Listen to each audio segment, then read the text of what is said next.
책 출간 이후 많은 화제를 낳았던 82년생 김지영이 영화화되었습니다. 아직 보진 못했지만 한 작품이 이렇게 긴 시간 동안 세간의 관심을 받은 적이 있었나 싶네요. 배우 정유미 씨의 연기력도 한몫했겠지만 그보다는 우리 사회에 뿌리 깊게 박혀있던 여성 차별에 대한 분노와 혐오가 드러났기 때문일 겁니다. 누군가 나 힘들었어 라고 말했을 때 그래 힘들었겠다 하는 것과 너만 힘들었어? 나도 힘들었다고 하는 건 완전히 다른 결과를 가져오죠. 그런데 힘들었다고 말하는 사람에게는 공감과 이해가 먼저 아닐까요?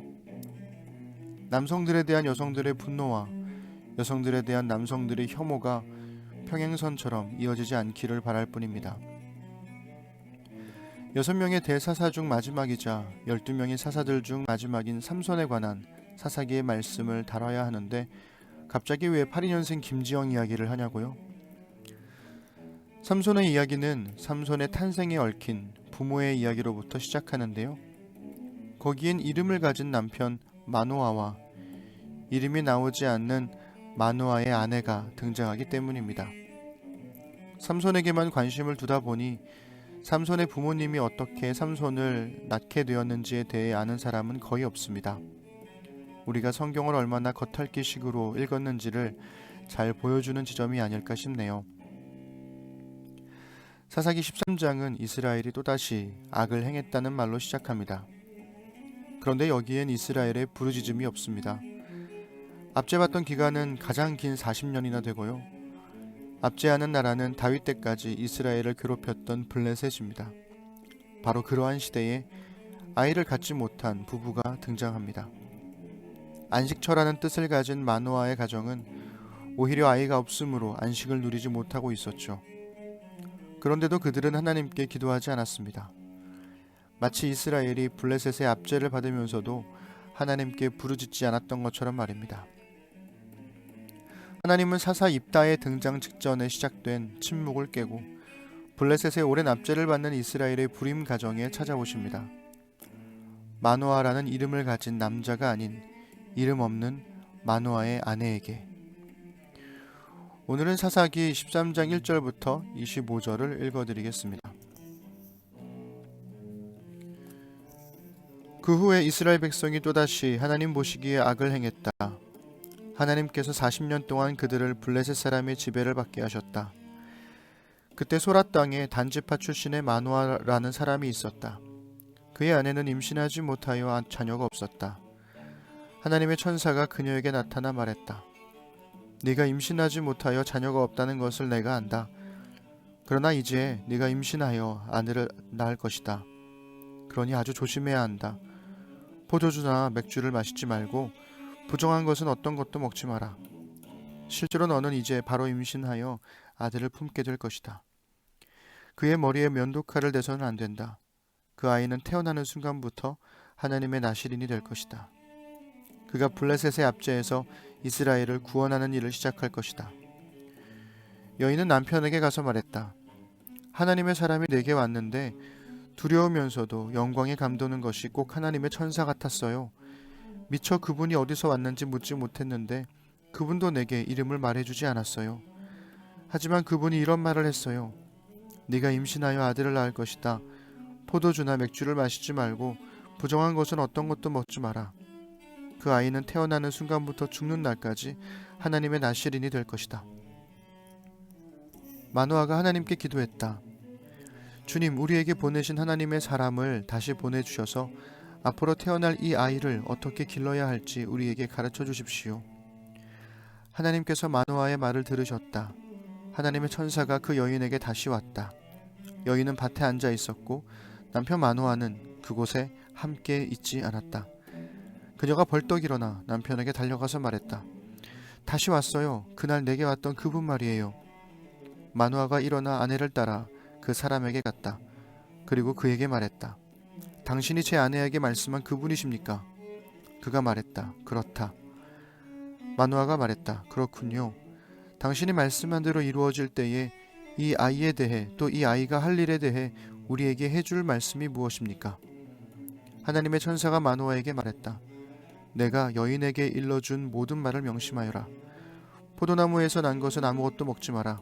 포도주나 맥주를 마시지 말고 부정한 음식은 어떤 것도 먹지 마라. 그녀는 내가 명령한 것을 모두 지켜야 한다.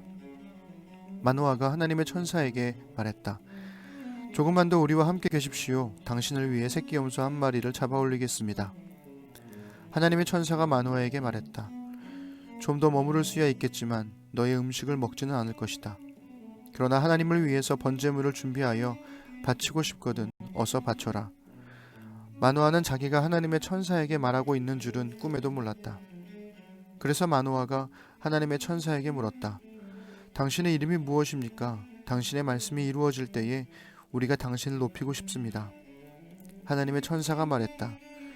어찌하여 내 이름을 묻느냐? 너무 놀라워서 네가 이해하지 못할 것이다. 마노아는 새끼 염소 한 마리와 곡식 제물을 가져다가 놀라운 일을 행하시는 하나님께 바위 제단 위에서 제물로 바쳤다. 제단에서 하늘로 불꽃이 솟아오르면서 하나님의 천사도 제단 불꽃을 타고 올라갔다.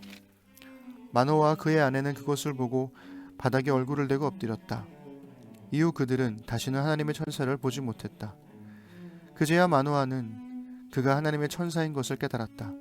그가 아내에게 말했다. 이제 우리는 죽은 목숨이요 하나님을 보았으니 말이요. 그러자 그의 아내가 말했다. 하나님께서 우리를 죽이실 작정이었으면 번제물과 곡식제물을 받지 않으셨을 테고 아이가 태어나리라고 이 모든 것을 계시해 주지도 않으셨을 겁니다. 여인이 아들을 낳자 그들의 그의 이름을 삼손이라고 지었다. 아이가 자랄 때에 하나님께서 그에게 복을 주셨다. 그가 소라와 에스다올 사이에 있는 단지파에 지내 머물 때에 하나님의 영이 그 안에서 역사하기 시작하셨다. 나실인에 관련된 규정은 민수기 6장에 나옵니다. 나실인의 어원인 나자르는 성별, 헌신이라는 뜻을 갖고 있죠. 보통 나실인은 일정 기간을 구별했지만 삼손은 태어날 때부터 죽을 때까지 나실인으로 부름받았습니다. 고통의 시대에 하나님의 천사가 비천한 부부를 찾아와 구원자를 태어나게 하신다는 삼손의 이야기는 예수님의 탄생 이야기와 비슷한 플롯을 갖고 있죠. 그런데 주의 깊게 읽어보면 하나님의 천사가 마노아의 아내에게 왔는데 마노아의 아내는 남편에게 하나님의 사람이 왔는데 자신에게는 하나님의 천사 같았다고 말합니다. 마노아는 하나님의 임재 사건에 참여하지 못한 것을 안타까워하며 자신도 하나님의 사람을 만나고 싶다고 기도합니다. 마노아는 남성인 자신이 아닌 여성인 아내에게 중요한 역할이 맡겨진 것에 대해 불만을 갖고 있는 것처럼 보입니다. 결국 마노아는 하나님의 천사를 만났지만 예언자를 뜻하는 하나님의 사람 정도로만 대하다가 뒤늦게서야 하나님의 천사였음을 깨닫고 당황하죠.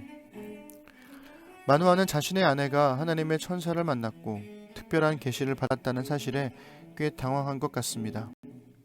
그래서 자신도 참여하고 싶어서 계속해서 우리라고 말하지만 하나님의 천사는 그녀에게 이미 모든 계시를 말했다고 단언하죠. 결국 마노아는 하나님의 천사를 만났지만 어떤 것도 얻은 것이 없었습니다.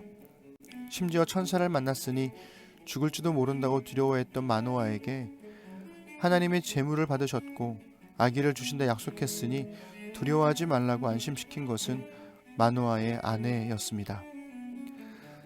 사사시대 초기에 여성이었던 드보라가 사사로 있었던 것과는 대조적으로 사사시대의 말렵에 마노아가 보여준 여성에 대한 무시는 그 시대의 일상화된 악을 그대로 보여줍니다.